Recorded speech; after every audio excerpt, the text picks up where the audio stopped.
My name is Sarah Mansell, and I work at the English Language Center here at UTSA.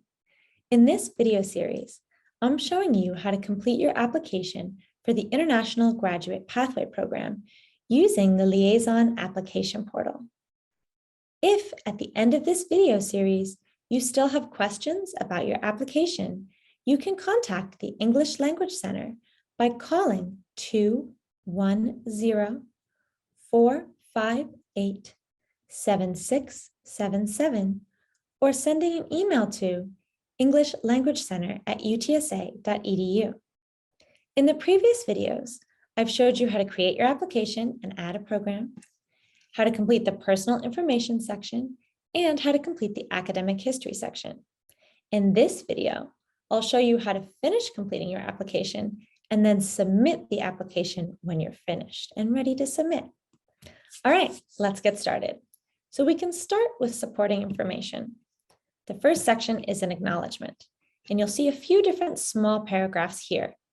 It's important that you read and understand each one of these paragraphs before you click I certify I have read and agree.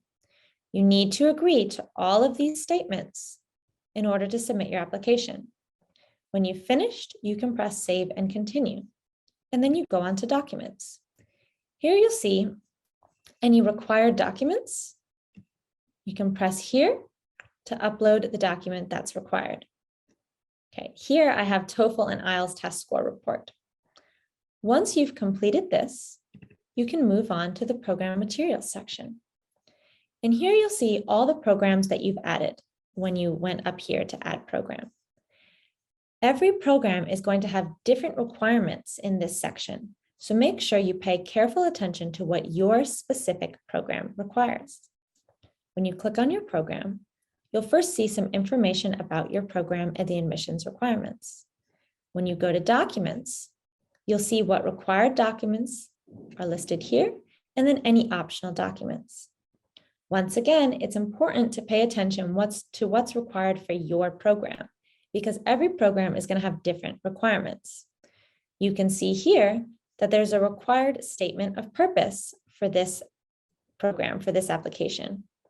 But if I go to another one and I go to documents, then you'll see that this program requires two different things, a CV resume and a statement of purpose.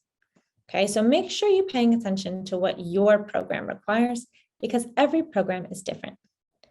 After you've submitted your required documents and any optional documents, then you can go to recommendations. Here, you're not going to submit the letter of recommendation yourself. Instead, you're going to list some people, some recommenders, who will then complete a form and submit a letter of recommendation for you. Let's look at this. Once you've saved an electronic recommendation, an email request will automatically be sent to the recommender on your behalf. Please advise your recommender to look for this email in their inbox, as well as their spam or junk mail folder, as emails do occasionally get filtered out. Okay, so after you complete this form, an email will automatically be sent to the recommender that you list on the form, which will allow them to complete a recommender form and submit a letter of recommendation for you. It's important that you're in contact with the person that you fill this form out, the recommender. I suggest that you contact them before you complete this form so that you know that they have the time and they agree to write this letter of recommendation for you. Once you've submitted this form, you should contact them and make sure they check their email for the instructions on how to complete their steps. If they do not see the email, they need to check their spam or junk mail folder because sometimes the email gets sent there. Okay, so we can click here to start the form. You're going to enter in the first and last name of this recommender, an email address, the due date, and then you can write a personal note for the recommender here. Make sure that you put an email address that is current and that your recommender is checking. That's another reason why you should probably contact the recommender before you fill out this form, so you know a good email address to list. Here, waiver of recommendation. I waive my rights of access to this recommendation. If you click yes, then you will not be able to access or see the letter of recommendation that is submitted for you? If you click no, then at some point in the future, you will be able to see this letter of recommendation. Finally, you have two permissions that you have to agree to. The first one, I hereby give permission to contact this recommender via email to request the completion of the recommendation form and letter of recommendation. So first, that's saying you're giving permission for an email to be sent to the recommender that you listed above for them to then fill out the form and write this letter of recommendation. It also says, if my recommender does not submit an online recommendation form in response to the email request, it is my sole responsibility to contact the recommender directly to ensure all recommendations required by my designated schools are received by the deadline.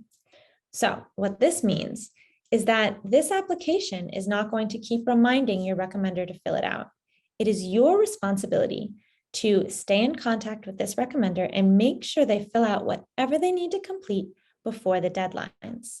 So it's your responsibility to make sure that your recommender is completing everything in the time that they need to complete it. Okay? To agree to that, you'll press this. Then permission for schools to contact the recommender. I understand that the schools to which I am applying may contact the recommender either to verify information provided and or for further clarification of the information provided.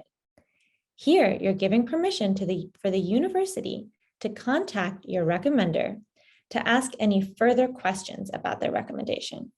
And you need to give permission to both of these in order to submit this form. When you've completed, you can press Save this recommendation request. And then if you need to add more, you can add more here. Now, once again, this is going to be different for every program. We can see up here how many are required and how many are allowed. For this program, 2 are required and 3 are allowed. But for this program, only 1 is required and 2 total are allowed. So make sure you're paying attention to how many are required for your program. When you've completed that, you can go back to the main My Application page. And if you're finished everything, all of these should appear green. For me, you can see that these 2 have appeared completely green because I finished them, but these sections are not because I have not finished them. So I'm not ready to submit my application. When you're ready, all of these should be green. Then you'll click Submit Application, and you can see the different programs that you've added. When this is completely green, then you know you've completed everything, and you can press here to submit. Make sure you continue processing your payment in order for your application to be submitted. Okay, and you'll see your total fees up here depending on how many programs you've added. Another important thing is right here. Once your application is submitted, no changes or refunds can be made. So you want to make sure that you double check everything carefully, because after you submit and then you proceed with your payment for the application, you cannot change it or have any sort of refund on that fee. Okay. All right. So now I've explained how to complete all of your application for the International Graduate Pathway Program. If you have any questions still, you can contact the English Language Center. Good luck.